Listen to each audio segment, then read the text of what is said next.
제가 한 달 전에 일산에 있는 종합병원에 갔더니 그 병원 안에 웬 사람들이 그렇게 많이 있는지, 길을 걸어갈 때는 건강한 사람들이 많아서 거리마다 사람들이 끊임없이 쏟아져 나오는데 병원에 들어가도 역시 왜 그렇게 아픈 사람이 많은지 모르겠습니다.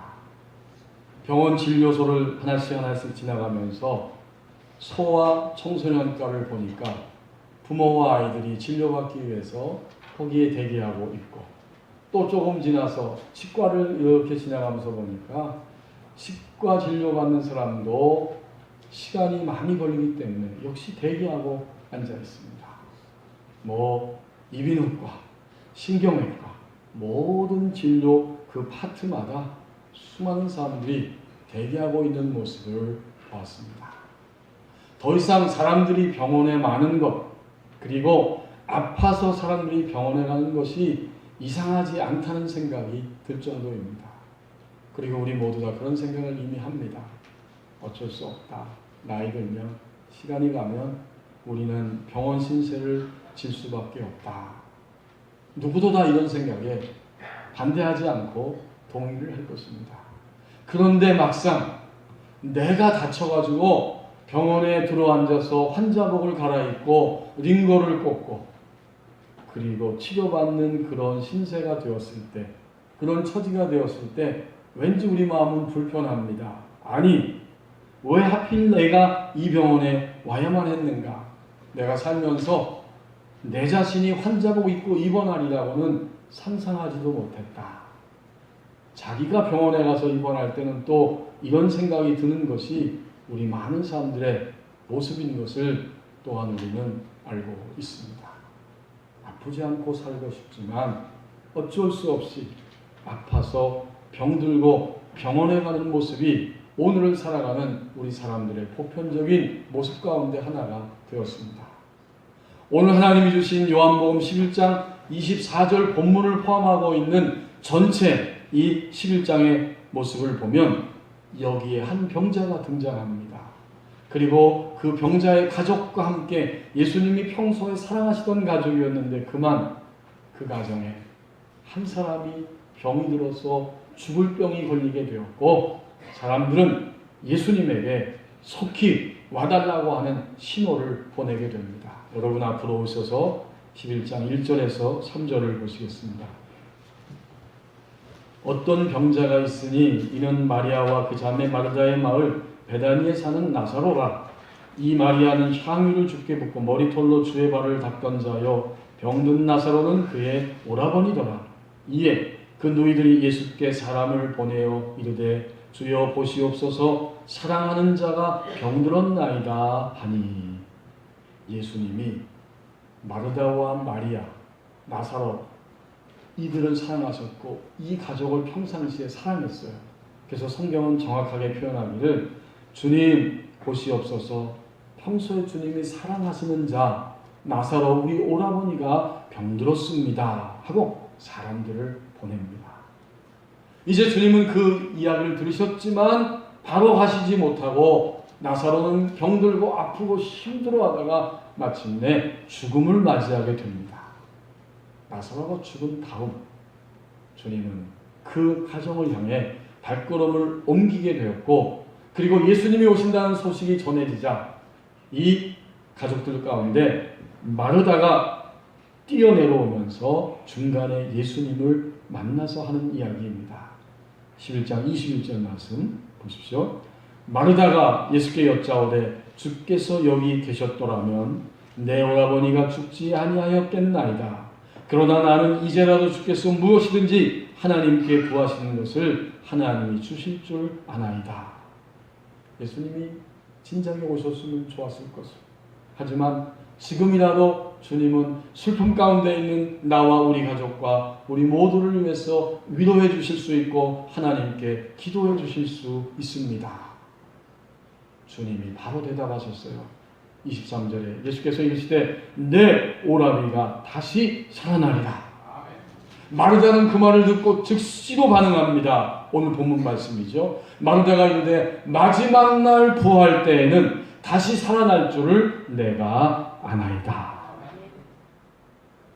예수님은 지금이라고 하는 현재를 말씀하고 있는데 마르다는 예수님의 말씀을 들으면서 지금은 아니고 마지막 날 하나님이 만물을 새롭게 하실 때에 그때 나의 오라비도 살 줄을 내가 알고 있습니다. 마르다의 이 말 속에는 이런 생각이 있는 거예요. 우리 오라버니가 아프다고 할 때 주님이 빨리 신방 오셨으면 좋았을 텐데 결코 나의 오라버니가 죽지 않았을 텐데 죽은 후에 오셨기 때문에 더 이상 답이 없습니다. 이제는 마지막 날에나 살아날 것입니다. 안타깝지만 예수님 오늘 이 현실, 이 슬픈 날은 더 이상 나에게 길이 없습니다. 바로 이런 대답이었어요. 언제 한번 말씀드린 기억이 나는데 제가 서울연신께서 섬길 때 50대 초반에 예쁘장한 여집사님 한 분이 병원에 입원하셨고 제 교부니까 제가 계속해서 대여섯 번 신방을 끊임없이 갔습니다. 뇌수술을 하시게 됐어요. 하루 이틀 지날수록 점점 아픕니다. 저를 붙들고 하신 말씀이 목사님은 아프면 안 돼요. 나처럼 아파서 머리 아파서 병원에 누우면 안 돼요. 막 가슴이 저려오는 것 같아요. 그 말을 들을 때. 지금도 그 생각이 납니다. 뇌수술하면서 머리를 깎고 빈 머리, 이 머리카락 하나도 없이 고통스럽게 하루하루 지나가고 있는데 그 늠름하던 20대 아들도 엄마의 그 모습을 보면서 점점 힘이 빠지고 실망이 되는 겁니다. 제가 더 충격적이었던 것은 그 부인 집사님 하는 말씀이 우리 남편도 몇 년 전에 뇌졸중을 앓고 쓰러졌는데 죽었습니다. 그런데 의사들이 가능성이 있다고 해서 최고의 의료진들 그 병원에 가서 열심히 치료하고 수술하고 1년, 2년, 3년 정도 됐는데 그만 죽었습니다. 그때 치료비가 7천만 원 정도 나왔습니다. 정말 이 형편, 이 가정의 현실은 답이 없습니다. 제가 얼마 있다가 그 교회를 사임하고 나왔기 때문에 그 이후에 어떻게 되는지 알 수 없지만 상상할 수는 있습니다.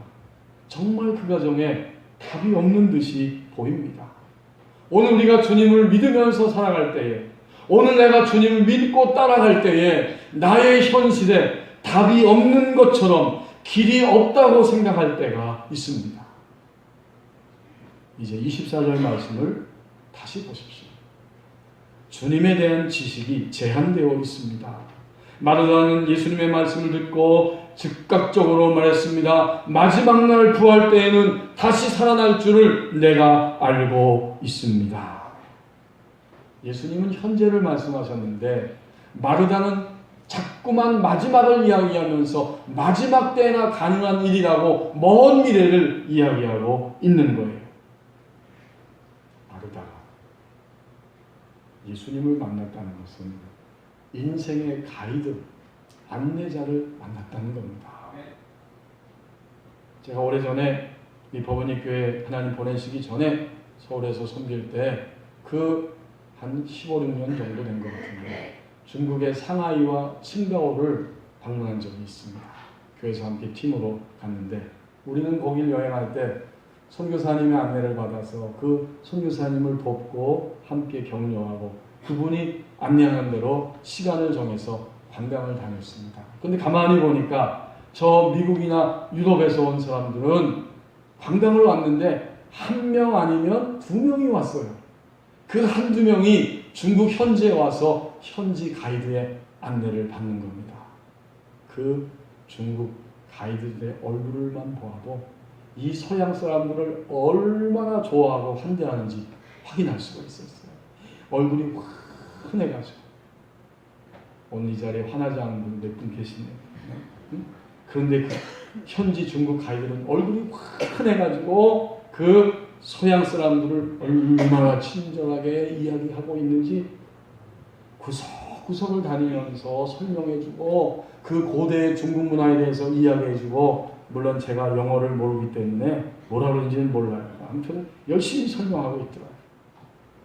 때로는 진지하게 질문도 하면서 아주 가벼운 마음으로 편안하게 여행하는 그 서양 사람들의 모습을 볼 수 있었습니다. 혼자 처음 가는 곳은 가이드의 안내를 받아야 여행이 쉽고 편안할 수가 있습니다. 물론 좋고 신뢰할 만한 가이드가 있어야 한다는 사실은 필수적인 거죠. 생각해 보십시오, 성도 여러분. 오늘 이 땅에는 자칭 가이드, 인생의 길을 인도한다는 안내자들이 많이 있는 그러한 세상인데, 우리가 예수님을 믿고 교회 반을 들여놓고 믿음을 가지고자 주님의 손을 붙잡았다는 것은 이제 우리의 삶 전체, 태어나서 죽음을 향해 걸어가고 있는 나의 인생길에서 완전하고도 유일한 가이드, 안내자를 만났다는 의미입니다. 우리가 예수님 믿는 건 가장 유일하고 완전한 안내자를 만났다는 우리의 고백이요, 선포요, 믿음의 행동입니다. 그러면 어떻게 해야 할까요?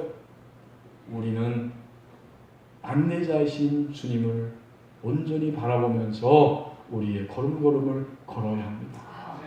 오늘 마르다의 모습을 보십시오.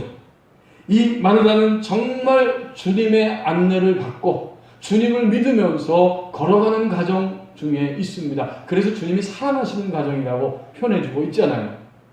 그러면 마르다는 철저하게 주님 말씀하시는 그 말에 귀를 기울이고 주님 하신 말씀을 그대로 믿어드리고 주님의 말씀하신 대로 따라가야만 합니다. 그런데 오늘 마르다가 하는 말을 보십시오. 마르다의 마음 가운데는 주님을 믿고 있고 주님에 대한 지식이 있었지만 마르다가 가지고 있는 지식은 바로 이런 것입니다. 주님이 우리 오빠 죽었을 때, 오라버니 죽었을 때 빨리 죽기 전에 연락드렸을 때 신방을 오셨으면 너무나 좋았을 것입니다. 하지만 숨이 끊어진 다음에는 어쩔 수 없습니다. 예수님을 내가 믿지만 예수님이라고 하실지라도 나는 주님도 어쩔 수 없다고 그렇게 생각하고 있습니다. 이것이 마르다가 가지고 있는, 믿고 있는, 알고 있는 주님에 대한 지식입니다. 오늘 예배하는 우리는 어떻습니까? 마르다의 지식, 마르다가 주님에 대해서 생각하는 지식과 우리의 지식을 한번 비교할 때 어떻습니까? 여러분이 속으로 대답해 보십시오. 1번, 나는 마르다보다 못하다. 2번, 나는 마르다와 똑같다. 아니면 세 번째, 내가 주님께 대해 가지고 있는 지식과 믿음은 마르다보다는 훨씬 높다, 낫다. 지식은 곧 행동입니다.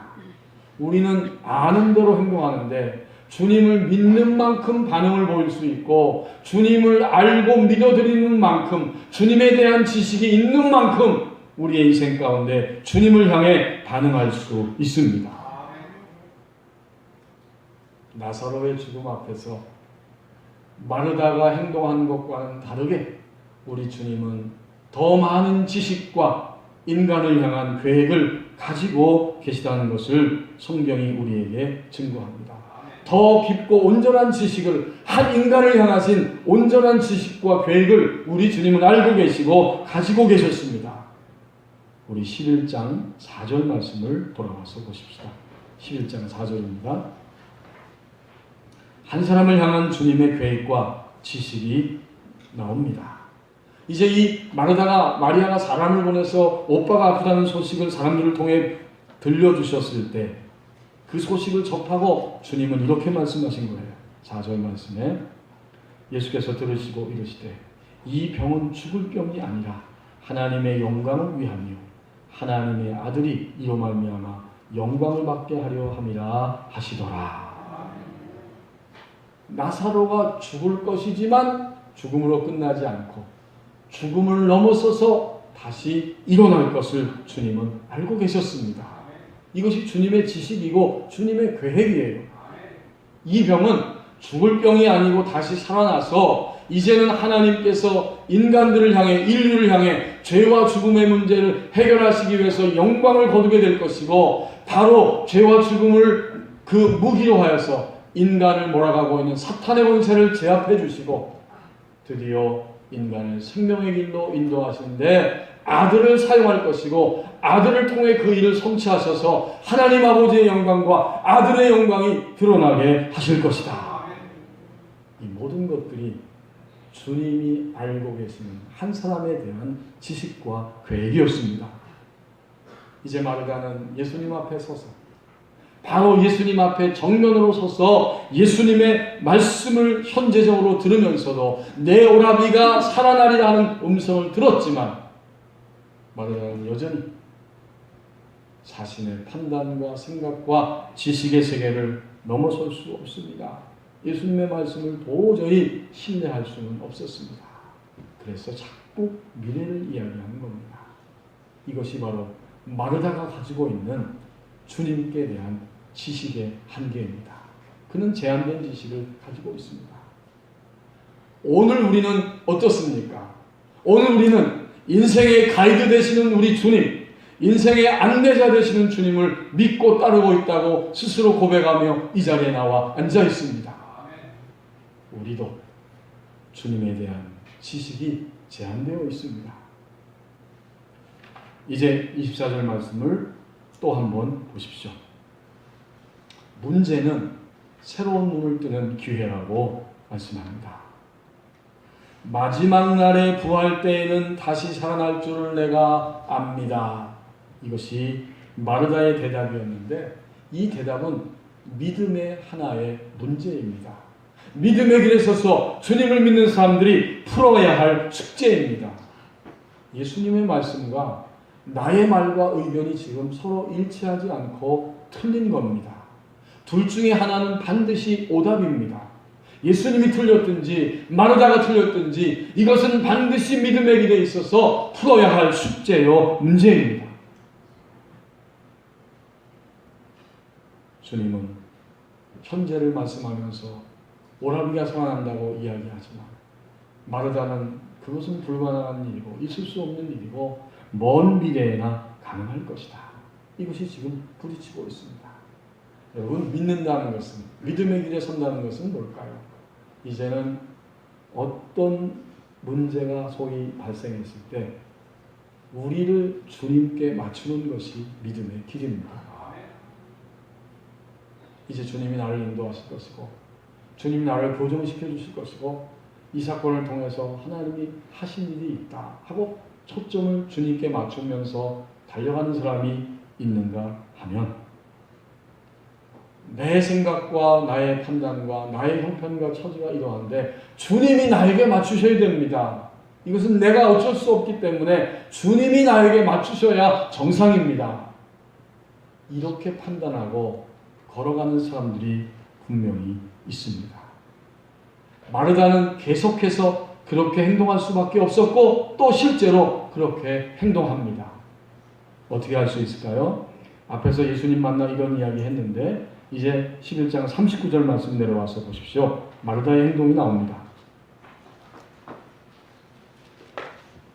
39절 우리 이 39절을 같이 한번 읽겠습니다. 11장 39절 읽습니다. 예수께서 이르시되 돌을 옮겨 놓으라 하시니 그 죽은 자의 누이 마르다가 이르되 주여 죽은 지가 나흘이 되었음에 벌써 냄새가 나나이다. 아멘. 마르다는 주님께 재차 말씀드리기를 주님의 행동이 이상하다. 주님이 이상한 행동을 하고 있다. 어떻게 무덤에서 돌을 옮기라고 하는가? 주님, 그렇지 않습니다.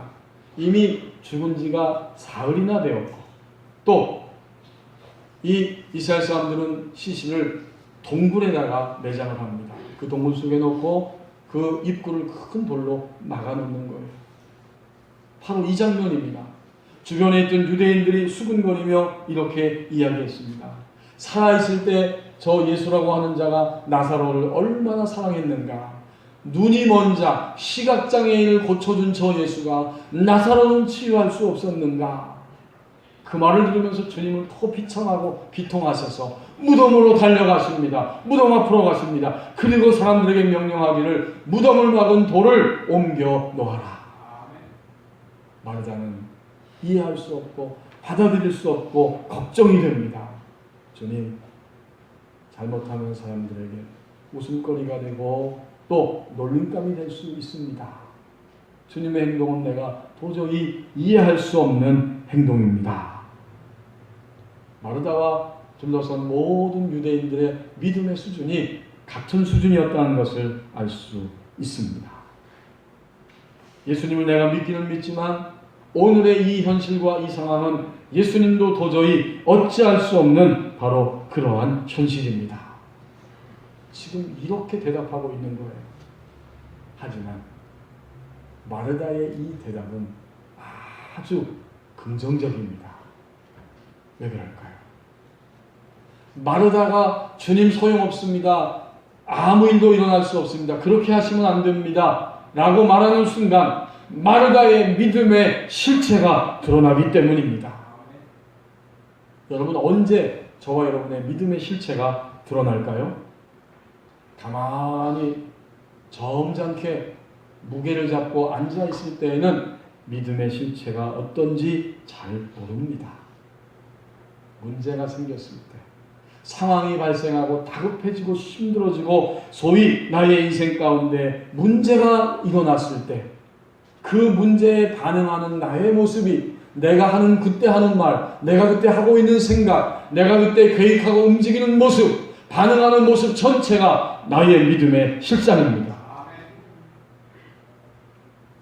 화가 나고 혈기가 터져 나올 수밖에 없는 문제, 슬퍼하면서 눈물을 흘릴 수밖에 없는 문제, 억울해서 밤잠을 설치면서 괴로워할 수밖에 없는 문제, 점점 걱정되고 두려워서 이러다가 내 인생이 여기서 끝나는 것이 아닌가, 이렇게 염려하며 머리가 아프고 몸의 근육이 막 그냥 마비될 정도로 힘든 문제 등등 가지가지의 문제들이 우리 앞에 직면하고 우리가 그것을 대면했을 때 우리는 예수님의 약속의 말씀과 명령과 선포의 말씀을 가지고 무게중심을 거기에 두고 움직일 수도 있고, 내가 알고 내가 깨닫고 내가 알고 있는 모든 것들을 다 동원해서 그 수준에서 우리가 행동할 수도 있습니다. 마르다처럼 주님, 그것은 이상한 행동입니다. 주님, 그것은 도저히 해서는 안 되는 행동입니다. 이렇게 주님께 동의하지 못하는 반응을 보일 수도 있습니다. 왜 문제가 긍정적일까요? 내 믿음의 실체가 드러나기 때문이고, 내 믿음의 실체가 드러났을 때에야 우리는 반드시 그 자리를 넘어서서 이제는 주님을 점점 신뢰하고 주님이 말씀하셨다면 그대로 믿고 따라갈 수 있는 믿음의 상승이 일어날 수 있기 때문입니다. 실체가 드러나야만 그 다음 단계로 올라갈 수 있어요. 그렇기 때문에 문제는 어떤 문제든지 우리에게는 너무나 긍정적입니다. 오늘 우리가 어떤 문제를 가지고 있든지 그 문제는 나의 믿음을 그대로 드러내줄 것이고, 내 믿음의 실체가 드러날 때 나는 드디어 나 자신을 발견하고 주님의 손을 붙잡을 수 있는 이 축복의 기회를 맞이하게 될 것입니다. 여러분, 죽은 지 나흘 된 이 나사로, 시신에서 냄새가 나는 나사로는 어떻게 됐을까요? 주님이 무덤에 그 돌을 옮겨놓게 하시고 이제 하나님 앞에서 감사하고 선포하고 주님께 영광을 돌린 후에 드디어 나사로를 향해, 시체를 향해 명령했을 때 이 나사로가 무덤 바깥으로 나와 다시 살아나게 되었습니다. 밑에 11장 43절 말씀, 44절 말씀 보십시오. 이 말씀을 하시고 큰 소리로 나사로야 나오라 부르시니 죽은 자가 수족을 배로 동인 채로 나오는데 그 얼굴은 수건에 쌓였더라. 예수께서 이르시되 풀어놓아 다니게 하라 하십니다. 마르다는 그 현장에서 죽은 자기의 오라비가, 시신이 그날 즉시로 살아나는 그 장면을 목도하면서 그는 자신의 믿음에 대해서 새로운 눈을 뜰 수가 있었습니다. 자신이 가지고 있었던 예수님께 대한 지식이 더 확장되고 더 온전하게 되는 축복의 날이 될 수가 있었습니다. 여러분, 헨리 나우엔이라고 하는 하나님의 사람이 춤추시는 하나님이라고 하는 책에서 그 고개사들의 모습을 보면서 자신의 믿음을 돌아보고 감탄하면서 그렇게 새로워졌던 그 고백을 그의 책을 통해서 들려줍니다. 고개사들은 잡아준 이의 튼튼한 손 안에서 자신의 비행이 끝날이라는 것을 알고 우아하게 날아간다. 공중을 난다. 그 비행은 자신이 잡고 있던 그네를 놓는 일부터 시작된다. 그래야 상대방이 고개사의 손을 붙잡을 수 있기 때문이다. 이렇게 잡은 것을 기꺼이 놓는 자세로 살아가는 삶이야말로 우리 그리스도인들이 직면해야 하는 최대의 도전 중에 하나이다. 사람이든 물건이든 명성이든 우리는 수많은 영역에서 그것을 움켜쥐려고 움직인다. 그러나 소유와 계획과 또 사람을 내려놓으면 모험이 따를 수는 있지만 전혀 예상하지 못한 자유의 삶을 향해 들어갈 수 있다. 우리의 슬픔이 변하여 춤이 되게 하는 또 하나의 걸음걸이, 그 스텝은 가진 것을 움켜쥐지 않는 것이다. 문제는, 오늘 나에게 오는 모든 문제는 새로운 눈을 뜨는 기회라고 말씀합니다. 이제 마지막으로 다시 한번 24절 말씀을 보십시오. 주님과의 교제권 안에서 사는 삶이 이미 영생이라고 말씀합니다.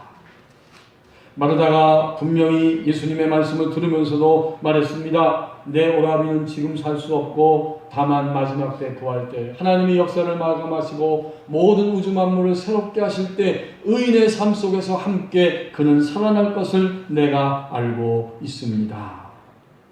하지만 주님은 이 대답을 들으면서 마르다가 가지고 있는 생명의 개념, 영원히 산다고 하는 영생의 개념을 바꾸어 주십니다. 더 분명히 알게 해주시는 거예요. 영원한 생명을 가진다는 것은 주님을 믿는 것이고 주님과의 교제 안에서 살아가는 삶이야말로 영원한 생명이다. 예수님을 믿는 사람들은 지금 이 땅 위에서 영생이고 또 죽음을 맞이할 때도 영생이고 죽음 이후에 부활해서 바로 영생을 누리는 몸이 될 것이다. 이렇게 개념을 확확 바꿔주고 계신 거예요. 여러분, 25절과 26절이 바로 그 말씀이에요. 주님이 다시 대답해 주는 거지요.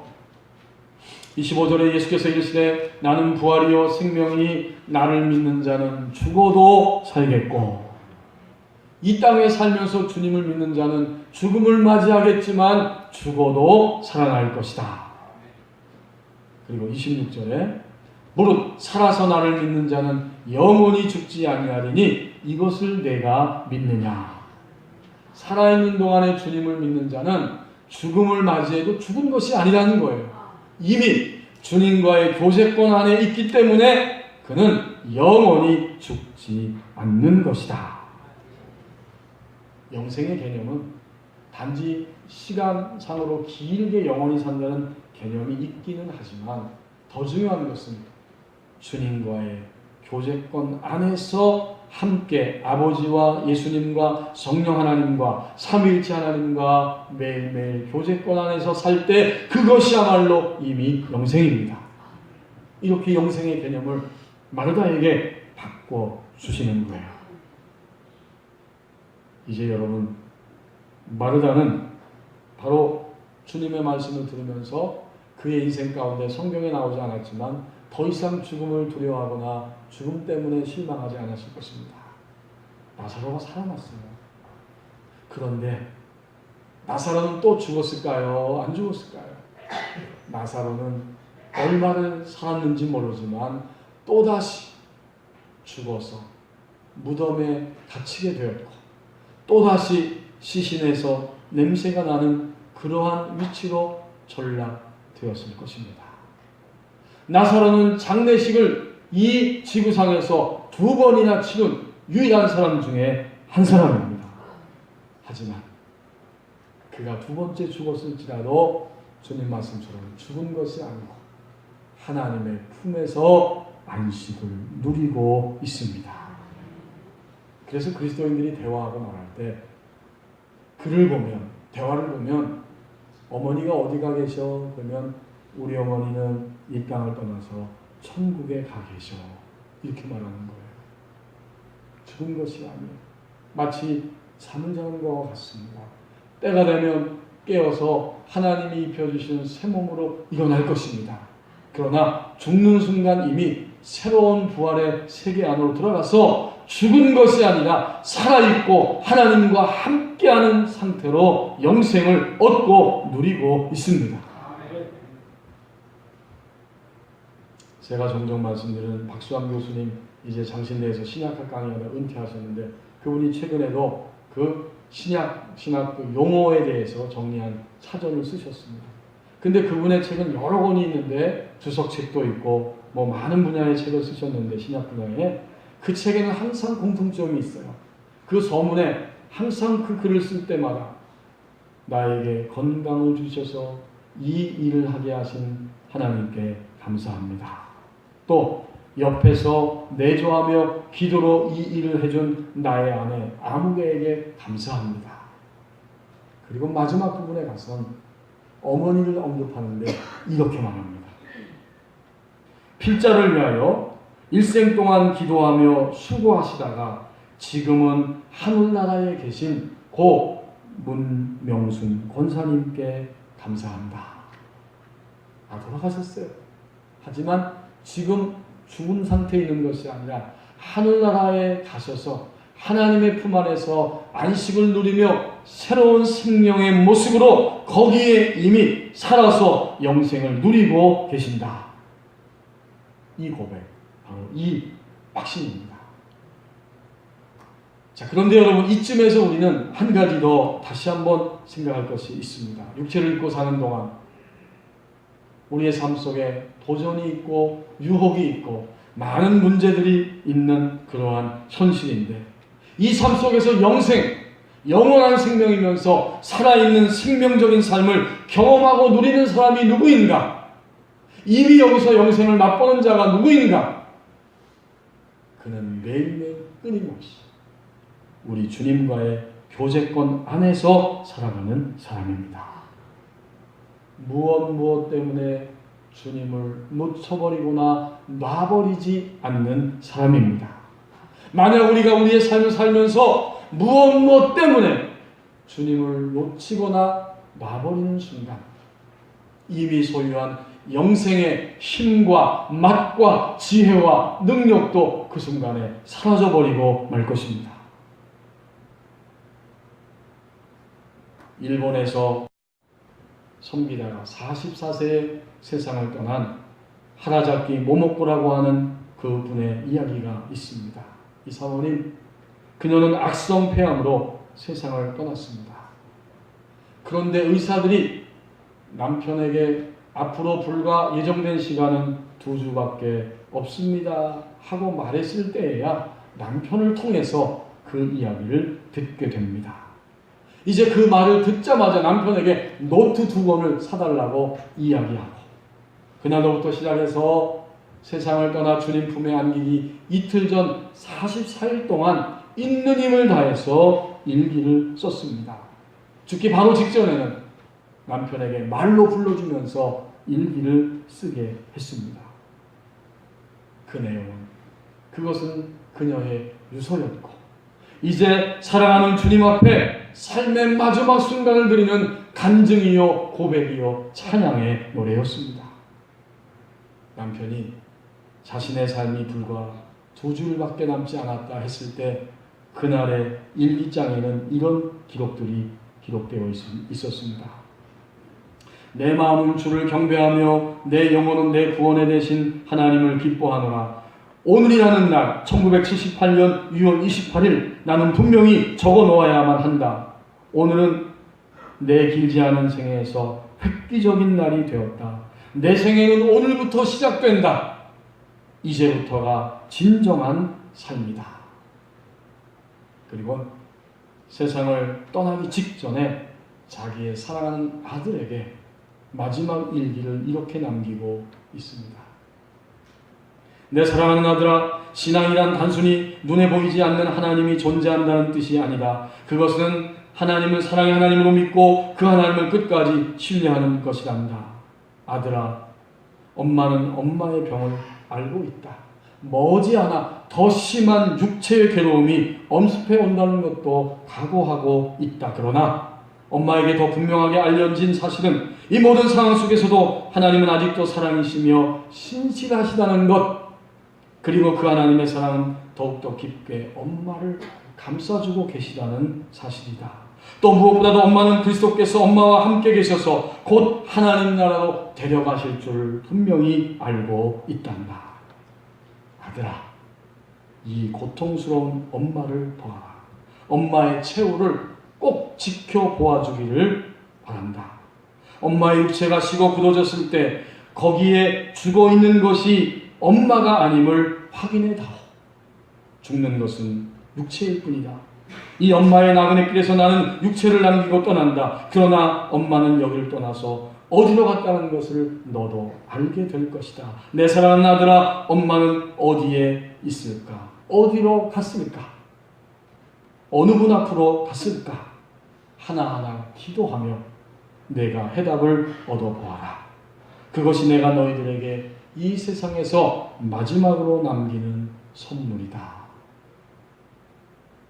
그녀는 결코 주님을 놓치지 않고 주님을 놔버리지 않았습니다. 주님과의 교제권 안에 있는 삶을 보여주면서 그의 육체로 주어진 인생을 나가했습니다. 교제권은 뭘까요?